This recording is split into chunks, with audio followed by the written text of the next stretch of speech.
ഈശോമിശിഹായ്ക്ക് സ്തുതിയായിരിക്കട്ടെ. വിശുദ്ധ ലൂക്കായുടെ സുവിശേഷം 15-ാമത്തെ അധ്യായം 11 മുതൽ 24 വരെയുള്ള തിരുവചന ഭാഗം. ധൂർത്തപുത്രൻ്റെ ഉപമ. ഒരുപക്ഷെ എല്ലാ ക്രിസ്ത്യാനികൾക്കും കാണാപ്പാഠം അറിയാവുന്നൊരു കഥ. കഥയുടെ എല്ലാ ഭാവങ്ങളും എത്രയോ വട്ടം നമ്മൾ പുനരാവിഷ്കരിച്ചിട്ടുള്ളതാണ്, നമ്മുടെ വചനവിചിന്തനത്തിന് വിധേയമായിട്ടുള്ളതാണ്. നമ്മുടെ വികാരിയച്ഛന്മാർ ഓരോ പ്രാവശ്യവും വ്യത്യസ്തമായ രീതിയിൽ ഇതിൻ്റെ കഥാതന്തുക്കൾ നമ്മുടെ മുമ്പിൽ അനാവരണം ചെയ്തിട്ടുണ്ട്. ധൂർത്തപുത്രൻ്റെ കഥ പ്രഥമനിഷ്ഠയ വായിക്കുമ്പോഴും കേൾക്കുമ്പോഴുമൊക്കെ നമ്മുടെ മനസ്സിൽ തോന്നുന്നത്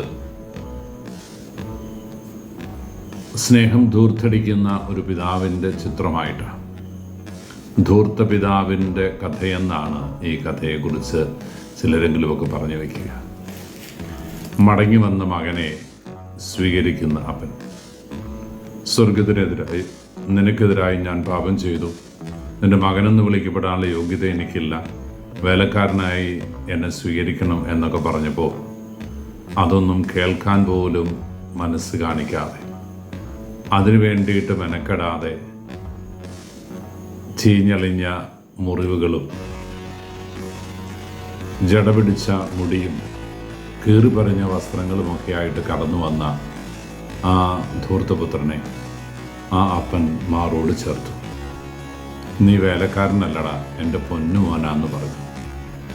അവന് വേണ്ടി കൊഴുത്ത കാളയെ കൊന്നു. അവൻ്റെ കൈകാലുകളിൽ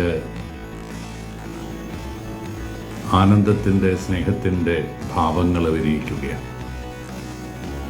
നല്ല വസ്ത്രം, പാദങ്ങളിൽ ചെരുപ്പ്, കൈകളിൽ മോതിരം. തൻ്റെ മകൻ്റെ എല്ലാ അവകാശങ്ങളും പുനഃസ്ഥാപിച്ച് അവനെ ചേർത്ത് പിടിക്കുന്ന പിതാവായ ദൈവം. ഇത് ദൈവവും നമ്മളും തമ്മിലുള്ള കഥയാണെന്നും ഇതിലെ ധൂർത്തപുത്രൻ ഞാനാണെന്നും നമ്മളെല്ലാവർക്കും ഉറപ്പുണ്ട്. അങ്ങനെ വരുമ്പോൾ ധൂർത്തപുത്രൻ്റെ വഴിയിലൂടെയാണ് നമുക്ക് സഞ്ചരിക്കാനുള്ളത്. ഈ കഥ എൻ്റെ കഥയായി മാറ്റാൻ. ധൂർത്തപുത്രൻ അപ്പൻ്റെ സ്വത്ത് വാങ്ങി ധൂർത്തടിച്ച് കളഞ്ഞവനാണ്. എല്ലാം നശിപ്പിച്ചു. ഒന്നും മിച്ചം വെക്കാൻ സാധിച്ചില്ല. എല്ലാം തീർന്നപ്പോൾ അവൻ പന്നിക്കൂട്ടിൽ ചെന്നപ്പെട്ടു. പന്നി തിന്നുന്ന തവിടെങ്കിലും കൊണ്ട് വയറ് നിറയ്ക്കാൻ അവൻ ആഗ്രഹിച്ചു. പ്രിയപ്പെട്ടവരെ, മലയാളികൾക്ക് പന്നിക്കൂടെന്നൊക്കെ പറഞ്ഞാൽ അത്യാവശ്യം മനസ്സിലാവുമല്ലോ. ഒരു മനുഷ്യൻ്റെ ജീവിതത്തിൻ്റെ അധപ്പതനത്തിൻ്റെ നെല്ലിപ്പടി അവനെത്തി എന്നാണ് അതിൻ്റെ അർത്ഥം. ഇനി താഴോട്ട് പോകാൻ, ഇനിയും അതിനേക്കാൾ മോശമാകാൻ, ഒരു ജീവിതത്തിൻ്റെ ഏറ്റവും മ്ലേച്ഛമായ ഒരു തലത്തിൽ, ഏറ്റവും വൃത്തിഹീനമായ ഒരു തലത്തിൽ, ഏറ്റവും ഗതികെട്ട ഒരവസ്ഥയിൽ ഈ ധൂർത്തപുത്രൻ എത്തിച്ചേരുക. ആ അവസ്ഥയിൽ വെച്ച് അവനുണ്ടായ മാറ്റം വചനം നമ്മളെ ഓർമ്മിപ്പിക്കുന്നു. അവന് സുബോധമുണ്ടായി.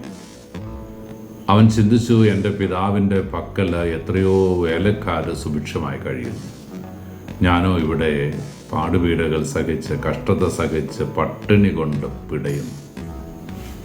അവൻ്റെ ഒരു മടക്കയാത്ര അനിവാര്യമായിരുന്നു.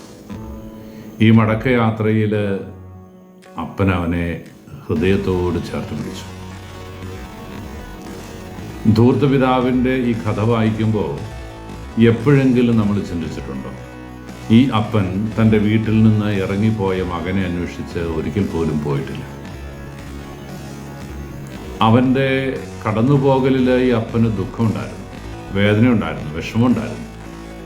പക്ഷേ ഈ അപ്പൻ ഒരിക്കലും മകനെ തേടിപ്പോയതായിട്ട് വചനത്തിൽ കാണുന്നില്ല. പക്ഷെ ഒന്നയാൾ ചെയ്തു. കടന്നുപോയ മകൻ ഇന്നല്ലെങ്കിൽ നാളെ തിരിച്ചു വരുന്ന പ്രത്യാശയോടെ വഴിക്കണ്ണുമായിട്ട് ഉമ്മറപ്പടിയിൽ കാത്തിരുന്നു. മടങ്ങി വരുവോളം കാത്തിരുന്നു. പക്ഷേ മടങ്ങി വരാത്തവനെ തേടിപ്പോയില്ല. ഇത് തിരിച്ചറിവിൻ്റെ ഒരു സുവിശേഷമാണ് പ്രിയപ്പെട്ടവരെ. ദൈവരാജ്യത്തിൽ നിന്ന് നമുക്ക് അകന്നു പോകാനുള്ള സ്വാതന്ത്ര്യമുണ്ട്. അത് ആദത്തിനും ഹവ്വയ്ക്കും ഏദൻ തോട്ടത്തിൽ വെച്ച് കൊടുത്ത സ്വാതന്ത്ര്യമാണ്. മനുഷ്യന് ദൈവം സ്നേഹിക്കുന്നതുകൊണ്ട് അവന് കൊടുത്ത അവകാശമാണ് അവൻ്റെ സ്വാതന്ത്ര്യം. ഒരിക്കലും നഴ്സറിയിലെ ടീച്ചറിനെ പോലെ പിടിച്ചു കെട്ടി ക്ലാസ്സിൽ കൊണ്ടിരുത്തില്ല. അവൻ പോയെങ്കിൽ അവൻ തീരുമാനിക്കണം മടങ്ങി വരണോ വേണ്ടയോ എന്ന്. നമ്മുടെയൊക്കെ ജീവിതത്തിൽ എത്രമാത്രം വഴികളിലൂടെ നമ്മൾ കടന്നുപോയിട്ട്, എത്രമാത്രം തിക്താനുഭവങ്ങളിലൂടെ കടന്നുപോയിട്ട്, എത്രമാത്രം പാപവഴികളിലൂടെ കടന്നുപോയിട്ട് നാം മടങ്ങി വന്നാലും പഴയ കാര്യങ്ങളുടെ കണക്ക് ചോദിക്കാതെ ചേർത്ത് പിടിക്കുന്ന ഒരപ്പനാണ് നമ്മുടേത്. പക്ഷേ മടങ്ങി വരവ് അവൻ പ്രതീക്ഷിക്കുന്നുണ്ട്.